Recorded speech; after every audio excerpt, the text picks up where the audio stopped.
Magre-rearrange nga tayo ng tindahan ngayong araw. Alright, Kuya Bro nga pala. Hindi magaling pero naniniwalang may mararating kaya tara! Simulan na natin. Sisimulan nga natin itong araw na to sa pagtatanggal nitong pintuan ng dating kwarto ni nanay at tatay. Tama ka nang narinig. Dati nga nila itong kwarto na ngayon ay dining area na. Akala ko nga dining area na pero ang ending, napapalibutan pa rin pala ng chichirya.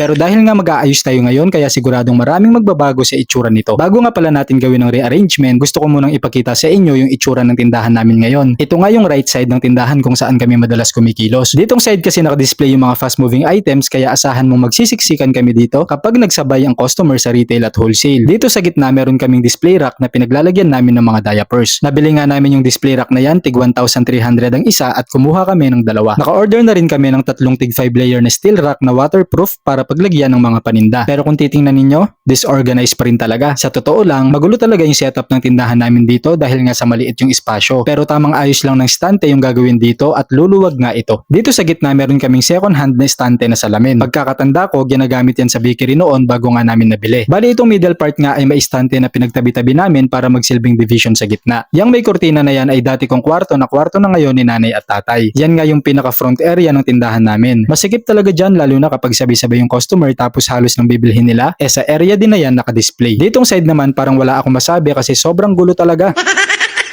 Pero kahit ganyan lang yung itsura ng tindahan namin, hindi naman kami nalilito sa pwesto ng mga paninda namin. Kaya lang meron tayong mas magandang plano kaya aayusin natin ito at babaguhin. Kung gusto nyong malaman yung plano na yon, samahan nyo ako sa kwento na to. Katabi ng estante na to ay yung CR. Diyan nakadisplay yung mga sabon na powder tsaka mga bareta. Itong gitnang part naman ay dati naming dining area. Pero dahil nga nagkaroon na ako ng bagong kwarto at naging kwarto na nga ng nanay at tatay ko yung dati kong kwarto, kaya yung dining area ay natanggal na dito sa gitna. Kumbaga, buong tindahan na to ngayon. Pero kahit umaliwalas na nga dito, marami pa rin tayong kailangan gawin at ayusin. Kapag galing ka sa labas tapos papasok ka, ganito yung itsura niya. Literal na bahay at tindahan na pinagsama. Kaya nga sa rearrangement na gagawin natin, ang ultimate goal ay mahiwalay natin yung bahay sa tindahan. Matrabaho nga to pero syempre, dahil may gusto tayong ma-achieve na resulta at itsura, basta magtutulungan, kakayanin natin. Bukas nga natin sisimulan yung pag-aayos dito kaya yan na muna sa ngayon. Muli, ito si Kuya Bro. Hindi magaling pero naniniwalang may mararating kaya hanggang sa uulitin.